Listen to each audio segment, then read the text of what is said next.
A top Social Security official just resigns over what just happened. I'll give you the details here in this video.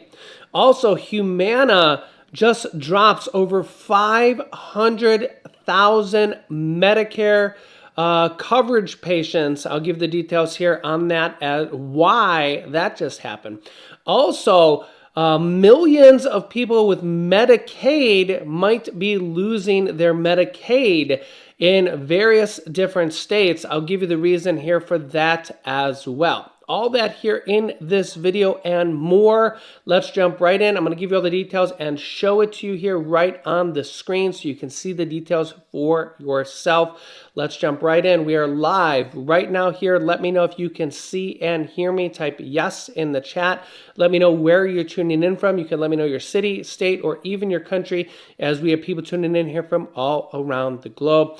Don't forget to smash that like button for us. And if you haven't yet, subscribe down below. Click the subscribe button. Then the bell icon is completely free to do so you don't miss out on future videos. All right, take a look here.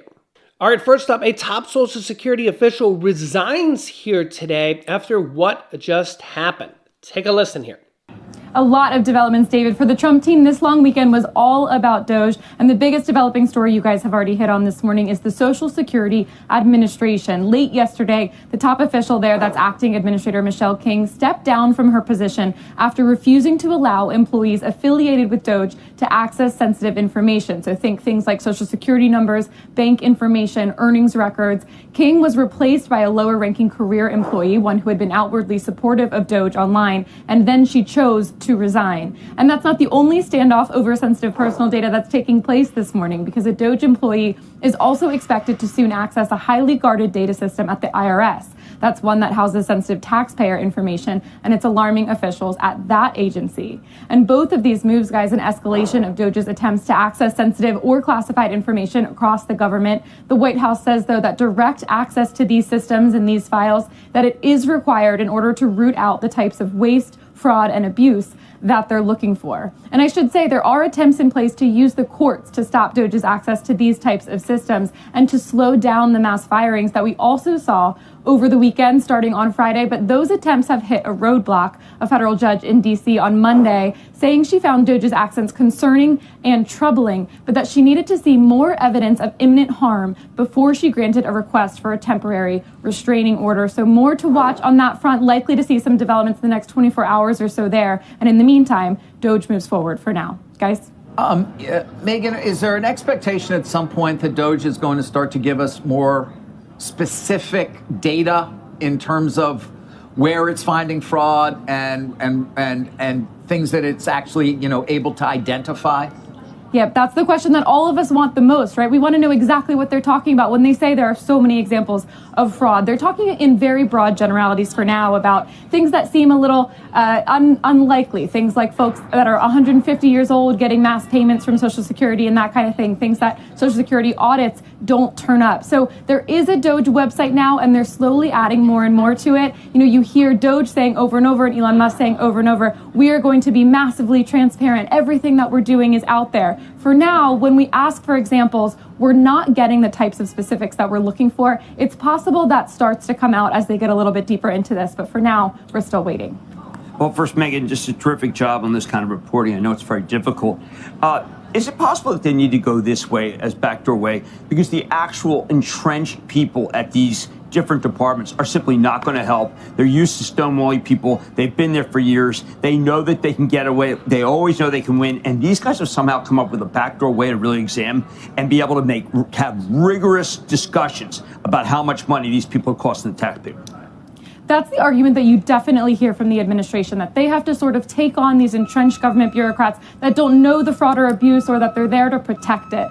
The alternative argument, though, that you hear from folks who have devoted their lives to this is that they say that even if there could be some good, everyone in both parties tends to agree there is likely some waste, fraud, and abuse to be tackled. But the folks who are against DOGE or don't like the way they're approaching this say that there's a cost to the chaos, that even just going at it this way, even though Elon has said that they will fix any mistakes that they make, that there's a cost in the meantime of things moving too quickly, things breaking in the meantime, a mistrust in government being sown shown both in the US and across the globe, and that could be more damaging in the long term, even if they do make progress in the meantime. Guys.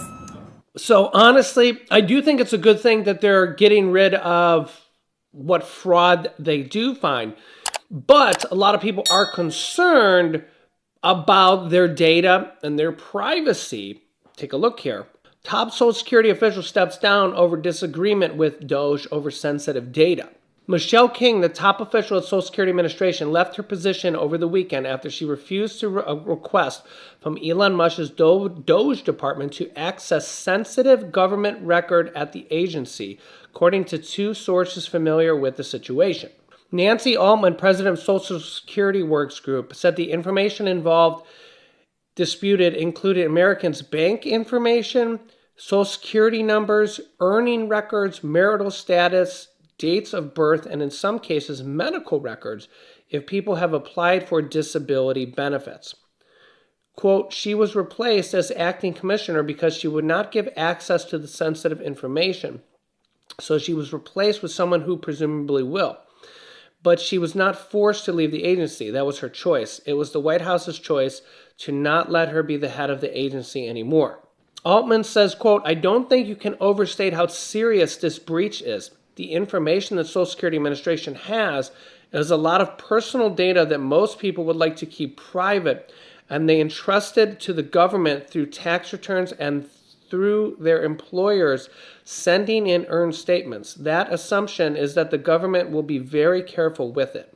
In an interview with Fox News, White House Press Secretary Caroline Leavitt confirmed that Trump has, quote, directed Elon Musk and the DOGE team to identify fraud at the Social Security Administration, and that while the team has not dug into the books yet, it is suspected that widespread fraud was occurring. The Social Security Administration Inspector General released a report from 2015 to 2022 that only 0.8% of benefit payments were improper. So there is some fraud either way. Also, in Medicare, is Humana dropping your Medicare Advantage plan? Here's what to know. Humana just announced that 550,000 people are being dropped from Medicare Advantage. Yeah, this is healthcare insurance giant Humana is dropping a staggering 550,000 people of its less profitable Medicare Advantage customers, or about 10% of the total this year, as it tries to restore its stock price and its profits. So they're just going to straight up be dropped. Yeah, from its Medicare Advantage plans. So this is just happening here, and they're just going to straight up be dropped here. This is from Morningstar.com, Morningstar, and more could be coming. More could be coming from other medical companies, and maybe even from other plans, from regular Medicare plans, not just Medicare Advantage plans as well. So be on the lookout of that, as many 2025 Medicare and Medicare Advantage changes have been coming. Yeah, and to just let you guys know that I have partnered with Chapter Medicare, where you guys can go and get free one-on-one advice from Chapter Medicare, where they can go and search all of the Medicare and Medicare plans, to search all of those plans and find you guys the best plan for you guys. Oftentimes, seniors are on the wrong Medicare or Medicare Advantage plan, whichever you guys want to be on. And there's so many 2025 changes like this one or other ones. There's so many going on right now. And a lot of times people are on the wrong plan, and they can get better benefits and actually save money because they're on the wrong plan. So I'll put a phone number on the screen here right now where you guys can call that number, or a pinned comment down below, so you guys can talk to our partners here at Chapter Medicare. So you guys, even if you're already on a plan, you guys should talk to them and see if you can get a better Medicare or Medicare Advantage plan. It's open enrollment right now only until the end of March. So you guys should contact them and see if you can get a better plan with better benefits that actually might save you money. Open enrollment until the end of March. Yeah, in addition to this, if you guys seen my video about the new Republican massive cuts that are coming out, if you didn't see that, I'll link you to that video next here. But there's trillions of dollars of cuts coming out here for Medicaid and SNAP.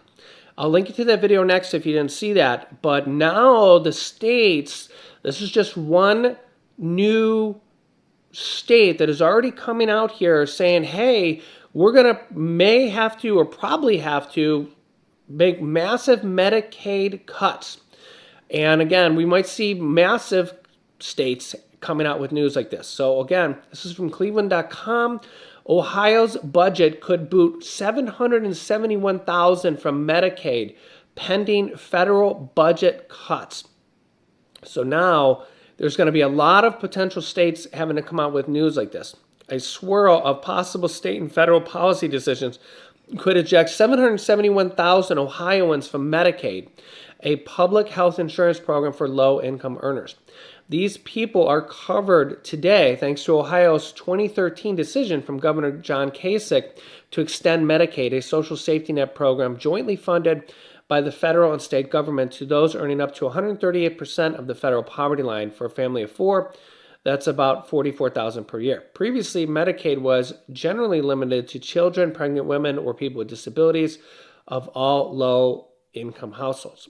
All at the time, Ohio expanded its Medicaid coverage in tandem with the Patient Protection and Affordable Care Act, commonly known as Obamacare.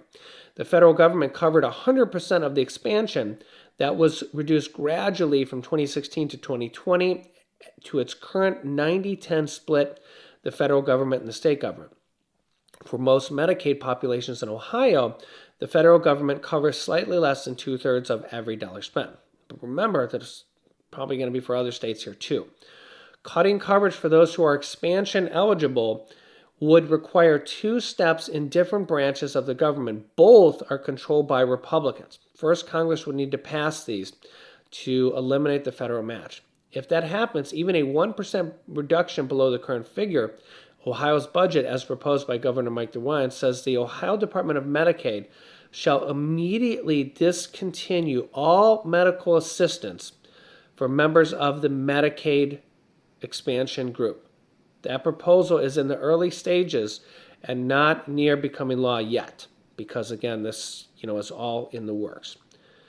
Yeah, so this is a long article here, but Politico reports that Congress is considering cutting $2 trillion of cuts across the social safety net, including Medicaid. However, those cuts are far from becoming law, and it remains to be seen what Republicans will do.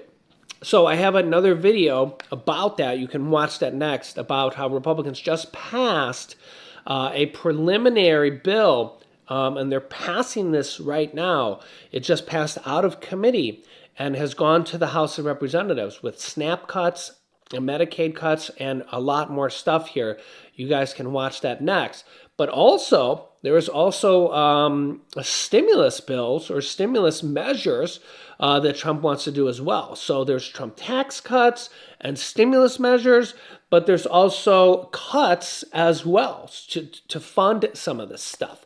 So there's a lot of different changes going around here. So there's just a lot of changes.